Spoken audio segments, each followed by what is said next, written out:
Hello, नमस्कार. मी Vrushali. Welcome back to a new blog.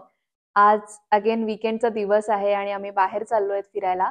तर आम्ही आज जात आहोत स्टार्ड ह्या लोकेशनवरती, जिथे बऱ्याच हिंदी मूव्हीजचं शूटिंग झालेलं आहे आणि त्यातलीच एक आयकॉनिक फिल्म म्हणजे आपली डी-डी-एल-जे. सो तिकडे बरेचसे डी-डी-एल-चे सीन्स शूट झालेले आहेत. सो मी त्या सगळ्या जागेवरती तुम्हाला नेणार आहे आणि आजची जर्नी थोडी वेगळी असेल. सो आम्ही आज ऑल द वे कारने जातो आहोत तिकडे. सो रस्त्यावरचा व्ह्यू बघूया आता कसा मिळतोय, कारण आम्ही पण पहिल्यांदाच जातोय. तो आता सकाळचे 7 वाजलेत आणि आता आम्ही लगेच निघतोय आमच्या प्रवासाला. आणि ह्या पूर्ण ब्लॉग मध्ये मी तुम्हाला बऱ्यापैकी माहिती देणार आहे. तिथे पोहोचायचं असेल तर तुम्ही तिथे कसं येऊ शकता ह्याबद्दल पण इन्फॉर्मेशन देणार आहे.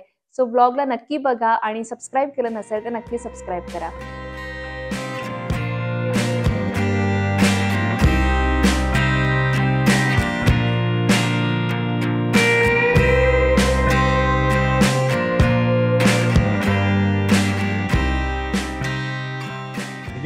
Yes. Swami Samarth. Ganpati Bappa Morya.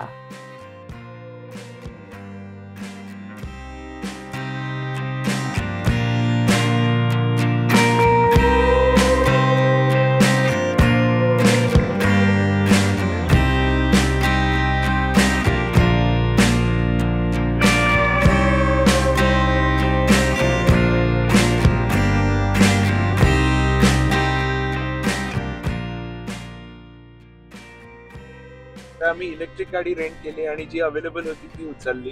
Electric car मला पर्सनली आवडते, कारण मला तो एक्सपिरियन्स खूप आवडतो इलेक्ट्रिक गाडीचा. आणि ऑफकोर्स फ्युएल एफिशियन्सी, त्यानंतर फ्युएल कॉस्ट, ह्या सगळ्या गोष्टी कंट्रोल्ड राहतात आणि त्यामुळे खूप मस्त वाटतं चालवताना. आणि चालवताना एकदम लिटरली असं आपण NFS, तुम्ही लहानपणी असताना NFS खेळायचो, तर NFS खेळल्यासारखं वाटतं. अक्षरशः इतके स्मूथ आहे चालवणं की मजा येते. आम्ही ही कार avis.ch या वेबसाईटवरून बुक केलेली आणि आम्हाला ह्याचे चार्जेस 85 फ्रँक्स पडले फॉर 24 आवर्स. तुम्हाला जर कार रेंट करायची असेल तर तुम्ही कोणती कार घेताय, पेट्रोल आहे की इलेक्ट्रिकल आहे आणि किती तासांसाठी घेताय, त्याप्रमाणे ह्याची प्राइस वेरी होईल.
A few moments later. So 1.5 तासाच्या सुंदर प्रवासानंतर आम्ही फायनली पोहोचलेलो आहोत स्टार्डच्या जवळ. आम्ही आता ज्या स्टेशनवर उभे आहोत ते आहे स्वाझीमॅन नावाचं स्टेशन, जिथे डी-डी-एल-जेचा एक सीन शूट झालेला, ज्याच्यामध्ये त्यांची ट्रेन मिस होते आणि मग सिमरन रडायला लागते. सो तो सीन ह्या प्लॅटफॉर्मच्या इथे शूट झालेला होता. तर ही जी ट्रेन आहे त्याला गोल्डन पास एक्सप्रेस बोलतात आणि ही आमच्या जवळूनच निघते, मॉन्ट्राहून निघते. आणि या ट्रेनने तुम्ही स्पाइस, त्यानंतर इंटरलाकन आणि स्वाझीमॅन ह्या सगळा रूट करू शकता. फार सुंदर रूट आहे. आणि कधी तुम्ही मॉन्ट्रामध्ये असाल आणि जर तुम्हाला स्टार्ट किंवा इंटरलाकनला जायचं असेल तर आय विल हायली रेकमेंड की तुम्ही गोल्डन पास एक्सप्रेसने जा. गोल्डन पास एक्सप्रेस ही एक पॅनोरॉमिक ट्रेन आहे. जसं पुष्करने सांगितलं की ह्या ट्रेनने तुम्ही इंटरलाकेन, स्टार्ड ह्या ठिकाणी ट्रॅव्हल करू शकता. जर तुम्ही जिनिव्हा साईडने ट्रॅव्हल करत असाल तर तुम्हाला मॉन्ट्राहून ही ट्रेन घ्यावी लागते, ज्याचं सेकंड क्लासचं तिकीट आहे अराउंड 35 फ्रँक्स पर पर्सन वन वे आणि फर्स्ट क्लासचं आहे 50 फ्रँक्स पर पर्सन. आणि जर तुम्ही झ्युरिक साईडने ट्रॅव्हल करत असाल तर तुम्हाला सेकंड क्लासचं तिकीट अराउंड 44 फ्रँक्स पडेल पर पर्सन वन वे आणि फर्स्ट क्लासचं अराउंड 75 फ्रँक्स असं पडेल. आणि एक इम्पॉर्टंट टिप म्हणजे इन ॲडव्हान्स सीट्स बुक करा, कारण पीक सीझनमध्ये ही ट्रेन फुल पॅक असते असं मी ऐकलंय.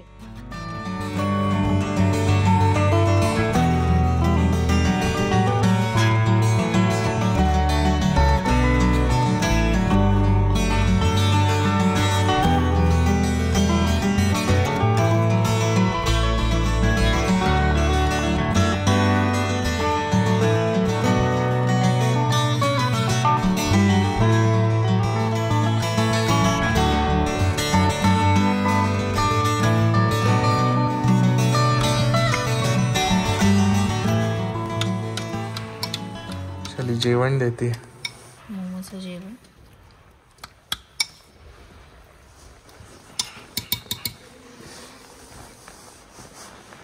मनू इकडे, माझे मनू.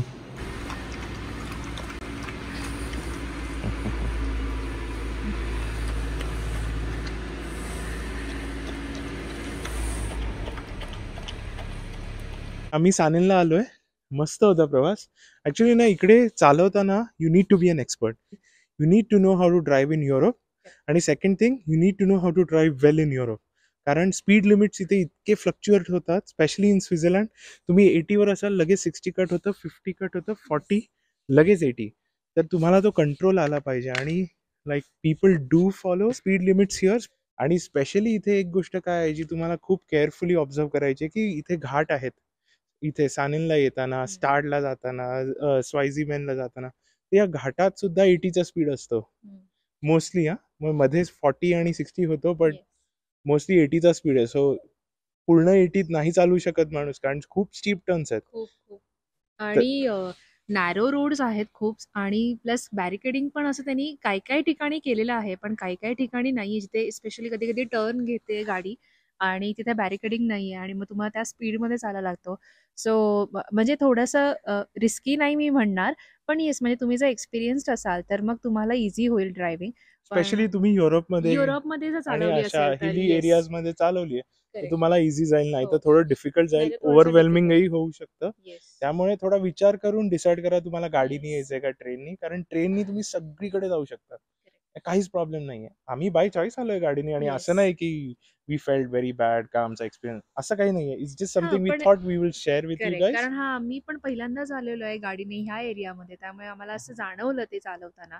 जरी पुष्करला खूप चांगलं ड्रायव्हिंग येत असलं तरी आपल्याला एकदम थोडंसं असं वाटतं की अरे बापरे, एकदम नॅरो रोड आहे किंवा स्पीडमध्ये त्या चालतात, त्यामुळे खूप साऱ्या गोष्टी लक्षात ठेवाव्या लागतात. तुम्ही जर गाडीने आलातच तर म्हणजे जर्नी तर तुम्ही बघितलाच सुपर्ब असेल. आहे, खूप सुपर्ब आहे, सुंदर रोड आहे, खूप सुपर्ब आहे. सुंदर आहे. आणि आता So, आम्ही जिथे पार्क केली आहे ते आहे पार्कहास झेंट्रम. मी वेगळं प्रोनाऊन्स करत असेल, मला माहित नाही, मला जर्मनी येत नाही, सो सॉरी. बट इथे आम्ही आलोय आणि हे पार्किंग फार कन्व्हिनियंट आहे. सानेन सिटी मध्येच आहे, त्यामुळे इथे तुम्ही पार्क करा. आम्ही साधारणपणे पाऊण तासाचे आमचे 0.75 फ्रँक्स चार्ज झाले, which is okay, which is fair enough. म्हणजे ज्या Yes, हिशोबाने हे जिथे लोकेटेड आहे आणि कवर्ड पार्किंग आहे, त्यामुळे it's a good deal. correct. स्वायझीमॅनला आम्ही जिथे पार्क केलं तिथे काहीच चार्ज नाही लागला आम्हाला, कारण 25 मिनिटसाठीच होतो. Yes. आणि ते स्टेशनच्या बाहेरच पार्किंग आहे, त्यामुळे आणि ओपन पार्किंग आहे. तर समोर एक कॅफे आहे, तर त्या कॅफेमध्ये जातो आणि जरा त्यांचे प्रोनाउन्सिएशन हो, आता काय होतं इथे त्यांचे- आल्यावर आपण फ्रेंच मध्ये प्रोनाऊन्स करत जातो, हे सगळं जर्मन आहे. जर्मन आहे, त्यामुळे त्यामुळे सगळंच मजा आहे वेगळं इकडे. पडतं. येस, आणि एवढे कठीण शब्द आहेत की ते बोबडी वळते सगळं प्रोनाउन्स Correct. करेपर्यंत.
हा सानेन जो एरिया आहे किती सुंदर आहे, खूप खूप म्हणजे खूपच सुंदर आहे.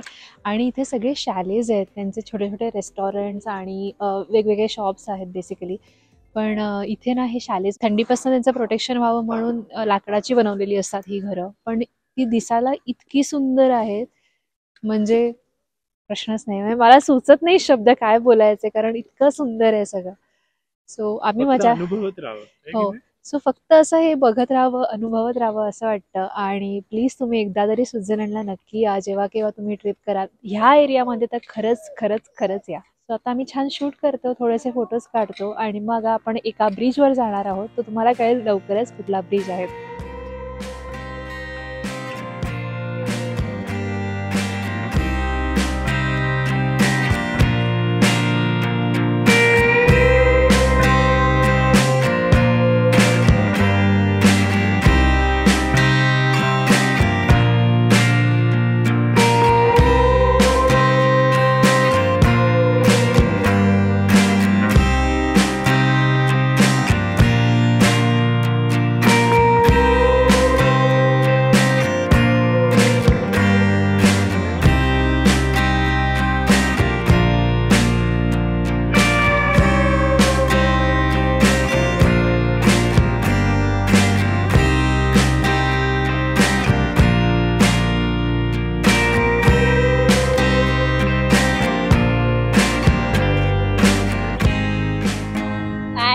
फायनली आपण आलेलो आहोत ह्या ब्रिजवरती. तुम्ही इथे बोर्ड बघू शकता.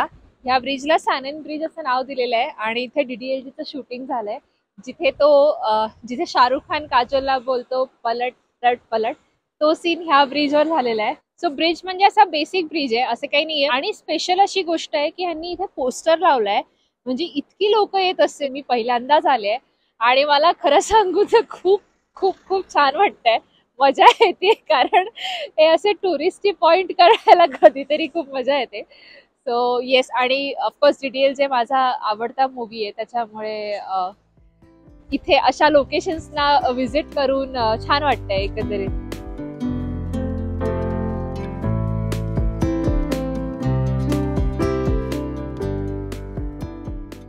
हा एक प्रायव्हेट रनवे आहे जिथे फक्त प्रायव्हेट जेट्स लँड करू शकतात.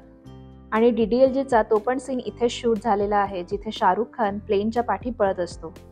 वी वर सो लकी की आम्हाला सॅनन ब्रिजवर असतानाच हे दिसलं आणि म्हणून पुष्करने पटकन त्याची एक छोटीशी क्लिप काढली.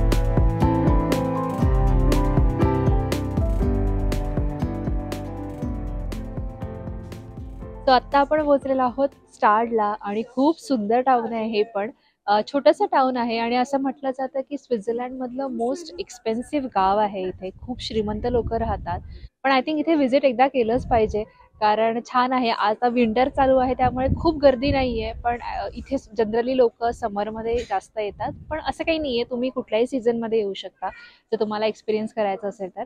सो आता तुम्ही जे बघताय माझ्या पाठी जी अर्ली बेक बेकरी आहे, तिकडे फेमस सॉन्ग शूट झालेलं आहे जरासा झुमलू में, आणि बेकरीमध्ये पण एक सीन शूट झालाय. तो हाच स्पॉट आहे. आम्ही आता हे पूर्ण छोटंसं टाउन फिरणार आहोत आणि आम्हाला जायचं आहे त्याच्यानंतर ग्लेशियर 3000ला. ते काय आहे ते मी तुम्हाला तिकडे गेल्यावरच दाखवेन, कारण ते बघण्याची जास्त मजा आहे मी सांगण्यापेक्षा.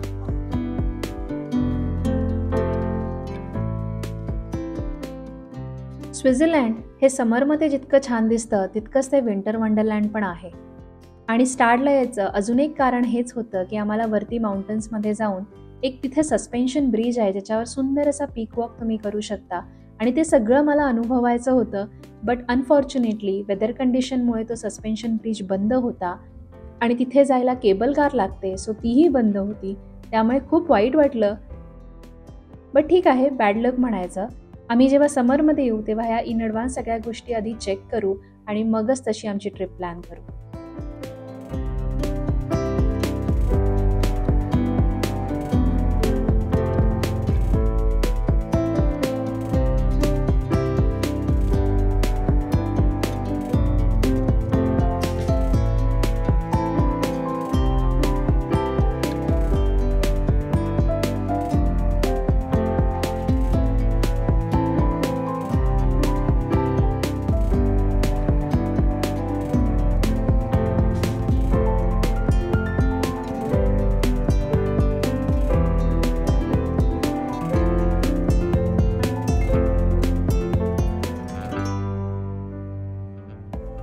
सो आत्ता जस्ट आमचं लंच झालेलं आहे. आम्ही विक्टोरिया पिझ्झेरियामध्ये आम्ही पिझ्झा आणि पास्ता खाल्ला आणि मी हायली रेकमेंड करेन जर तुम्हाला पिझ्झा पास्ता ट्राय करायचा असेल इथे येऊन तर. खूपच सुंदर पास्ता होता, really delicious.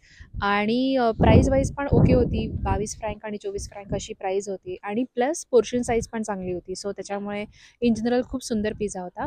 But in case तुम्हाला हे खायचं नसेल तर इथे माझ्या लेफ्ट साईडला जे दिसतंय ते मँगो रेस्टॉरंट आहे, जे इंडियन रेस्टॉरंट आहे. सो तुम्ही ह्या एरियामध्ये आलात आणि तुम्हाला इंडियन रेस्टॉरंट ट्राय करायचं असेल तर तुम्ही इथे जाऊ शकता. मला फूडबद्दल काही आयडिया नाही कारण मी गेलेले नाही आहे. सो तुम्ही एकदा गुगलवरती रिव्ह्यू चेक करा आणि त्याप्रमाणे जा. But I am very sure I think ते चांगलंच असेल. सो आज मी तुम्हाला DDLJचे 3-4 स्पॉट्स दाखवलेले आहेत आणि जसं की मी तुम्हाला मगाशी म्हणालेले की आम्हाला वरती माउंटेनवरती जाऊन तो पीक वॉक करायचा होता, बट अनफॉर्च्युनेटली ते बंद होतं. सो थोडंसं वाईट वाटलं, बट ठीक आहे. आम्ही नेक्स्ट टाईम परत येऊ. मे बी समरमध्ये येऊ तेव्हा जास्त छान बघायला मिळेल आणि हा एरिया समरमध्ये पण तितकाच छान दिसतो. सो तुम्ही अकॉर्डिंगली तुमची ट्रिप प्लॅन करू शकता. सो हा व्लॉग मी इथेच थांबवते. तुम्हाला जर का हा व्लॉग आवडला असेल तर नक्की लाईक करा, शेअर करा आणि सबस्क्राईब करा आपल्या चॅनलला आणि भेटूया नेक्स्ट व्लॉगमध्ये. तोपर्यंत बाय बाय. थँक्यू.